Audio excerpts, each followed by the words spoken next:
হরে কৃষ্ণা, রাধে রাধে। সবাইকে কামিকা একাদশীর অনেক শুভেচ্ছা।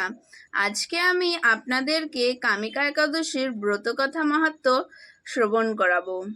শ্রাবণ কৃষ্ণপক্ষিয়া কামিকা একাদশীর ব্রতকথা ব্রহ্ম বৈবর্ত পুরাণে যুধিষ্ঠির শ্রীকৃষ্ণ সংবাদে বলা হয়েছে। যুধিষ্ঠির মহারাজ শ্রীকৃষ্ণকে বললেন, হে গোবিন্দ, হে বাসুদেব, শ্রাবণ মাসের কৃষ্ণপক্ষের একাদশীর নাম এবং মাহাত্ম্য সবিস্তারে আমার কাছে বর্ণনা করুন। তা শুনতে আমি অত্যন্ত কৌতূহলী।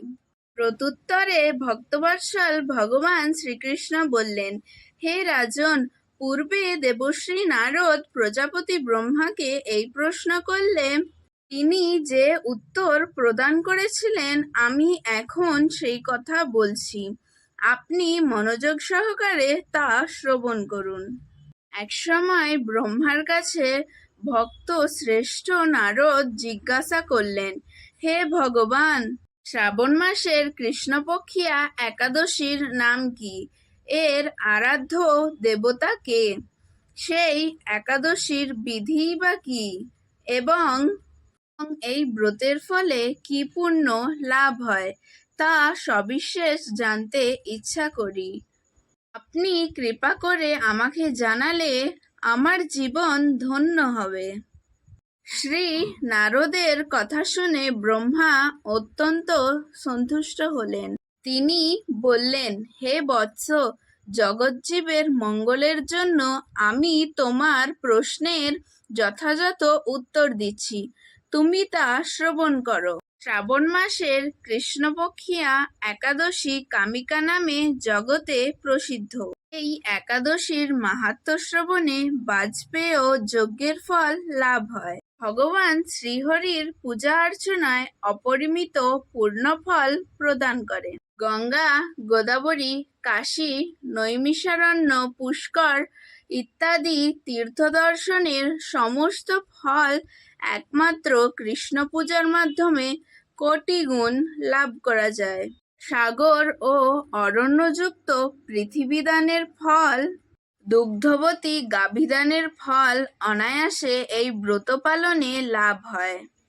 যারা পাপপূর্ণ সাগরে নিমগ্ন, এই ব্রতই তাদের উদ্ধারের একমাত্র সহজ উপায়। এই রকম পবিত্র পাপনাশক শ্রেষ্ঠ ব্রত আর জগতে নেই। শ্রীহরি স্বয়ং এই মাহাত্ম্য কীর্তন করেছেন। রাত্রি জাগরণ করে যারা এই ব্রত পালন করেন তারা কখনো দুঃখ দুর্দশাগ্রস্ত হন না। কেশবপ্রিয়া তুলসীপত্রে যিনি শ্রীহরির পূজা করেন, পদ্মপাতায় জলের মতো তিনি পাপে নির্লুপ্ত থাকেন। তুলসীপত্র দিয়ে বিষ্ণু পূজায় ভগবান যেমন সন্তুষ্ট হন, মণিমুক্তাদি মূল্যবান রত্ন মাধ্যমেও তিনি প্রীত হন না। যিনি কেশবকে তুলসী মঞ্জরি দিয়ে পূজা করেন তার জন্মার্জিত সমস্ত পাপ ক্ষয় হয়ে যায়। এই প্রসঙ্গে ব্রহ্মা বললেন, হে নারদ, যিনি তুলসীকে প্রত্যহ দর্শন করেন তার সকল পাপরাশি বিদূরিত হয়ে যায়। যিনি তাকে স্পর্শ করেন তার পাপমলিন দেহ পবিত্র হয়। তাকে প্রণাম করলে সমস্ত রোগ দূর হয়। তাকে জল সিঞ্চন করলে যমও তার কাছে আসতে ভয় পান।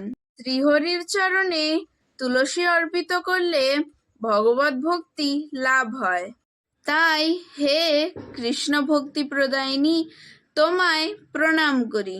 যে ব্যক্তি হরিবাসরে ভগবানের সামনে দীপদান করেন, চিত্রগুপ্ত তার পুণ্যের সংখ্যা হিসাব করতে পারেন না। তার পিতৃপুরুষেরাও পরম তৃপ্ত লাভ করেন। শ্রীকৃষ্ণ বললেন, হে রাজন, আমি আপনার কাছে সর্বপাপহারিণী কামিকা একাদশীর মাহাত্ম্য বর্ণনা করলাম। অতএব যিনি ব্রহ্মহত্যা, ভ্রূণ হত্যা, পাপ বিনাশিনী, মহাপুণ্যফলদায়ী এই ব্রত পালন করবেন ও এই মাহাত্ম্য শ্রদ্ধা সহকারে পাঠ অথবা শ্রবণ করবেন, তিনি সর্বপাপ থেকে মুক্ত হয়ে বিষ্ণুলোকে গমন করবেন। রাধে রাধে। এই ছিল আজকের শুভ কামিকা একাদশীর ব্রত মাহাত্ম্য। তো কারা কারা এই ব্রত আজকে পালন করলেন অবশ্যই কমেন্টে জানাবেন।